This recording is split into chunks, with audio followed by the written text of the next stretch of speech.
Hey, what's up guys, it's DarkArmedDuelist, and today I'm going to be doing a Burning Abyss Necrofear deck profile. So this is a really interesting deck that utilizes Dark Necrofear, Curse Necrofear, Destiny Board, and Burning Abyss all into one compiled, really interesting package. So it's a really fun deck that actually one of my friends suggested to me. I have to go a quick shout out to him, so thank you Cameron for coming up to me and saying, hey man, I really want to see a Burning Abyss Necrofear deck. So I made this one for him, and I really quickly wanted to give him a shout out. And over at Team Problems, definitely go check them out. So let's get started on this, guys. Don't forget to like, comment, subscribe, hit that bell in there so you can become part of Notification Squad, and let's get straight on into this. So first off, we're going to be playing 3 copies of Farfa. Shoutouts to Farfa. So Farfa is a really interesting card in this deck because basically all of your Burning Abyss monsters share the ability that if you control a monster that's not a Burning Abyss monster, then they automatically destroy themselves, and also you can activate one of their effects per turn. You can either special summon them if you have no spell and trap cards on your side of the field, or you can have another effect that they have particularly that's individual to the particular Burning Abyss monster. For Farfa, if he is sent to the graveyard, you get to target one monster on the field and banish it until the end phase, which is a really good effect. Then we play 2 copies of Skarm. Skarm's effect is really interesting. He's basically the Searcher. During the end phase, if this card is sent to the graveyard because it was sent there this turn, you can add a level 3 Dark Fiend monster from your deck to your hand, which is really good with the Dark Spirits. The Dark Spirit of Banishment and Dark Spirit of Malice, which can really help you add those to your hand so you can start getting your plays off with your Dark Necrofear and Curse Necrofear.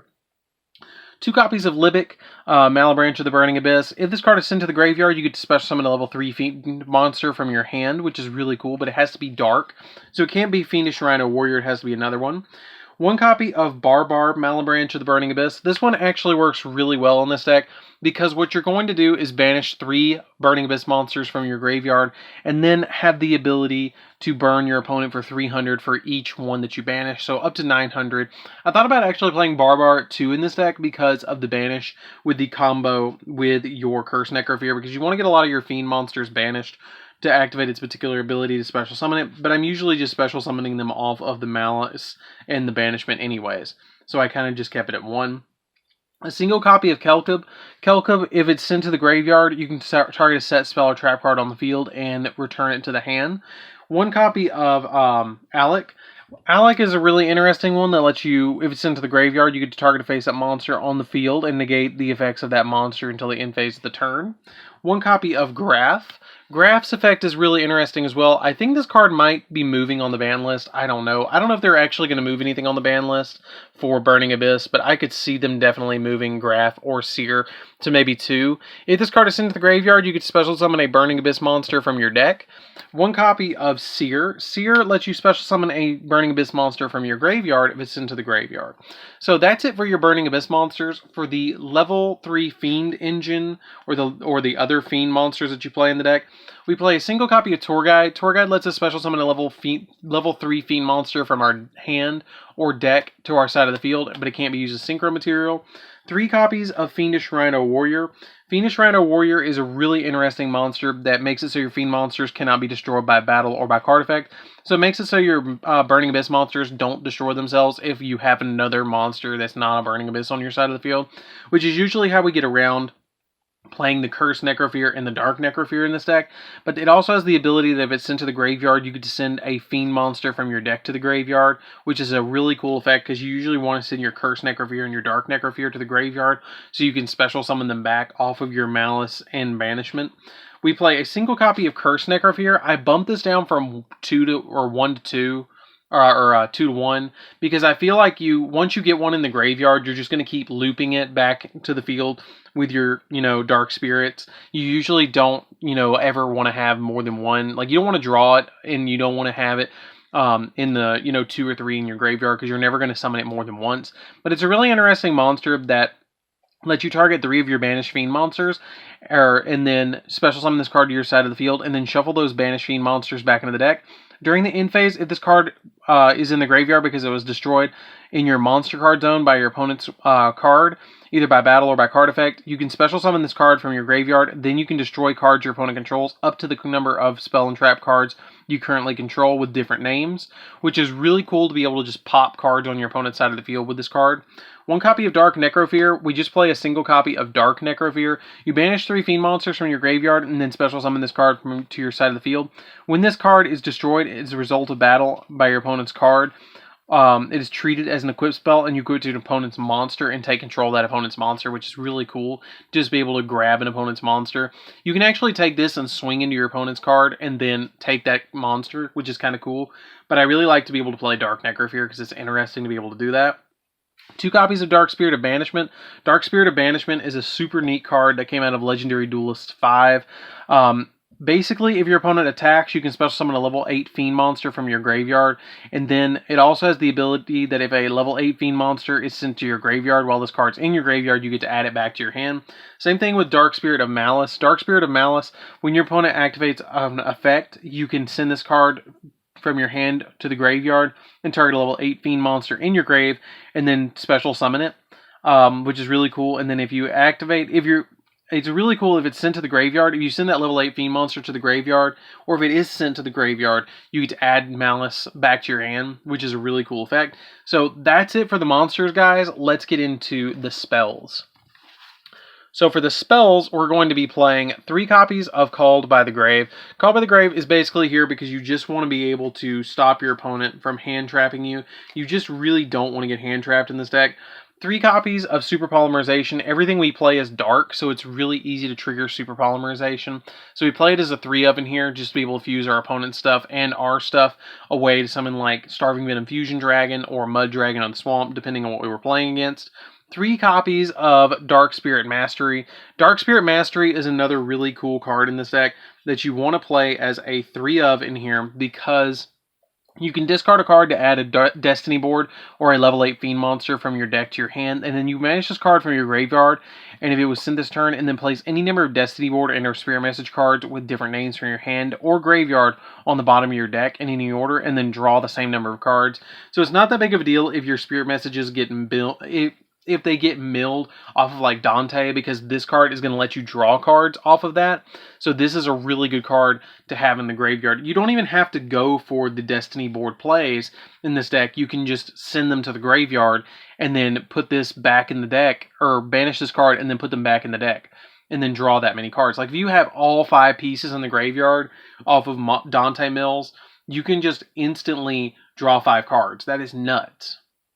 Then we play 3 copies of Dark Sanctuary. I play 3 copies of Dark Sanctuary because I think it's really cool in this deck to be able to do that. If a Spirit Message card would be placed on your side of the field, you can special summon it as a monster with 0/0 onto your side of the field instead. And if you do, it's unaffected by card effects and your opponent cannot target it with attacks. Then every time your opponent attacks, when your opponent attacks directly, when an opponent's monster declares an attack, you toss a coin, and if the result is heads, negate the attack, and if you do, inflict damage to your opponent equal to half the current attack of that monster, which is really cool to be able to just inflict damage to your opponent for basically free off of this card. So I play it as a 3 of in this deck, and it works with Destiny board as well. And then we play 1 each of the Destiny, or the Spirit Messages, which is an A, I, N, and an L. And we also do play the F as well. So we can have an F in the chat, boys. So we can have the final, which is, we're going to be able to have final on the field, which, is going to essentially end the game. So we can have the Destiny board pieces. So that's it for the spells, guys. Let's get into the traps. So we're going to be playing just a few traps, and it's going to be 2 copies of Destiny board. I feel like 2 is plenty in this deck, because if you search 1, then you don't really need the second one, and if one gets destroyed, you're going to reset your entire Destiny board pieces anyways, and then 3 copies of Sentence of Doom. Sentence of Doom can really finish out a game. If you already have Destiny board on the field and you set like 2 Sentences of Doom, you're going to go 2 turns and win the game if your opponent doesn't draw like something to negate you. Because all you have to do is set a Destiny board, set 2 Sentences of Doom, let this one place one of the pieces, then place one with this one, then the next turn place another piece with Sentence of Doom, and then let the Destiny board end the game during your opponent's end phase. So really quickly, what Destiny board does, if you guys are not familiar, if you can put all the pieces on the field, FNIAL, which spells final, then you win the duel, and during each one of your opponent's end phases, you put a Spirit Message card on their side of the field, and it's really cool. Sentence of Doom helps us with that a little bit, because if you can target any number of Fiend monsters that are banished or in your graveyard up to the number of Destiny board and or Spirit Message cards you control, and add them back to your hand, which is really cool to be able to add them back to hand. And then also you can send this card in your spell and trap card zone to the graveyard, and then place 1 Spirit Message from your hand, deck, or grave in your spell and trap card zone as if it was put there by Destiny board. So it really speeds up the process of Destiny board winning with it. So that's it for the main deck, guys. Let's get into the extra deck. So for the extra deck, we are going to be playing some interesting cards. Side note, I believe if I counted correctly, the main deck is 44. So don't be alarmed if you try and build it in Yugioh Pro or something like that and it's not 40. It is a 44 card deck. We're going to be playing 2 copies of Dante. Dante is really cool because he mills 3 and becomes 2,500, switches to defense position after he battles or something like that. But basically, if he's sent to the graveyard, you get to target 1 Burning Abyss card in your grave, except this card, and add it to your hand. 1 copy of Beatrice. Beatrice you overlay on top of Dante. Haha, go figure.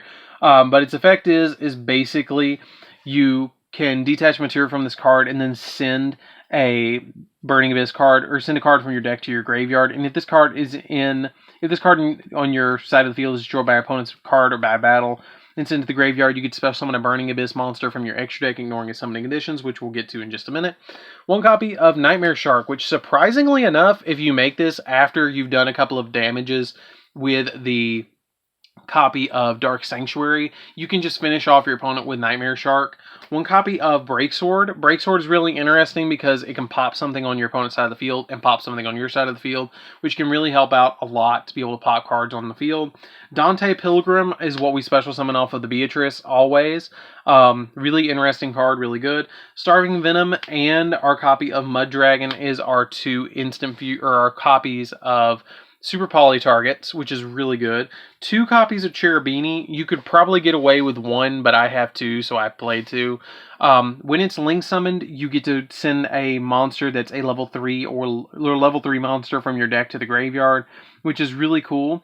And then also it has the ability that it gains attack equal to the attack and defense of the monster that's sent to the graveyard, which is kind of interesting. 1 copy of Mech Knight Crusadia Avermax, because you can make it and OTK your opponent with it.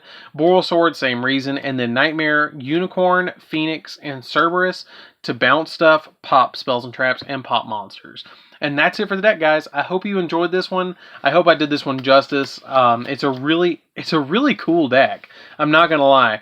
You roll up into locals with this one, and your guys are gonna be like, "What in the world have you done?" And then you whoop out the Spirit Message or the Destiny board, and you're like, "Wait a minute!" And then you just end the game with Destiny board. It's just absolutely crazy. And a Burning Abyss deck is absolutely bonkers, and it's really fun as well. So if you can't pull off the Destiny board, you just go at them with the whole Burning Abyss gimmick. But if you can, then you end them with Burning Abyss, or you end them with the Destiny board.